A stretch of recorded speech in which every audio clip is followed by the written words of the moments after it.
Lakini lingine, yatengenezwe maghara ambayo yatakuwa na baridi ya kuweza kuhifadhi mizigo. Nataka niwaambieni ukweli, kuna baadhi ya mazao ambayo yanapatikana Kigoma katika nchi yetu ya Tanzania huwezi kulipata. Huwezi kupata mgebuka wewe. Nenda kokote upati mgebuka, lazima uje pale. Lakini pia tuna chikichi. Chikichi ndio zao pekee ambalo unaweza kulibadilisha kuwa chochote, na nitawaambieni hapa. Chikichi unaweza kubadilisha ikawa mawese, ukaibadilisha ikawa mafuta ambayo tunapoa tunasema kolie, ukabadilisha lile ganda lake likawa meza. Ukibadilisha ule mse wa ndani unaweza ukabadilisha ukawa sabuni. Ili ni zao moja.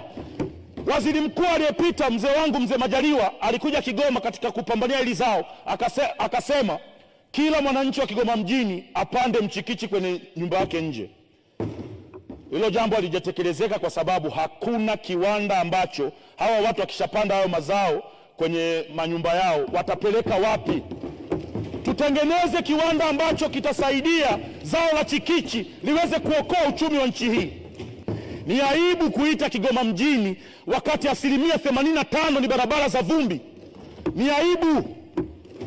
Kwa nini mnatufanyia hivi? Kwa sababu kiuhalisia kabisa, sisi mkitutumia kama kitovu, hii nchi itapunguza tozo nyingi sana za ajabu mtaani.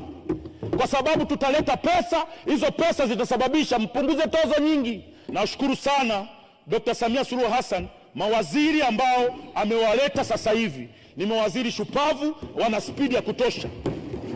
Na mimi asante Mheshimiwa Chipando, muda wako umekwisha, malizia. Na mimi Mheshimiwa Mwenyekiti, ndo mbunge pekee ambaye sitegemei kuteuliwa kuwa waziri kwa sababu ya elimu nilionayo. Kwa hiyo nawategemea sana, sina wivu na nyie, lakini mimi ndo kiherehere ambaye nitawachomekea na nitawachongea pale ambapo mtafanya vitu vya hovyo kwenye jimbo la Kigoma mjini. Sitowaacha. Nawaomba sana Mheshimiwa Mwenyekiti, nawaomba sana mawaziri watusaidie jimbo la Kigoma mjini tupate barabara, tupunguze vumbi. Shemdo, umeniahidi mzee wangu. Asante. Na nitakesha kwenye ofisi yako mzee wangu. Naomba nisaidie barabara. Bila barabara sintorudi humu ndani. Na kama hutaki nirudi usinipe barabara mzee wangu. Asante sana Mwenyekiti.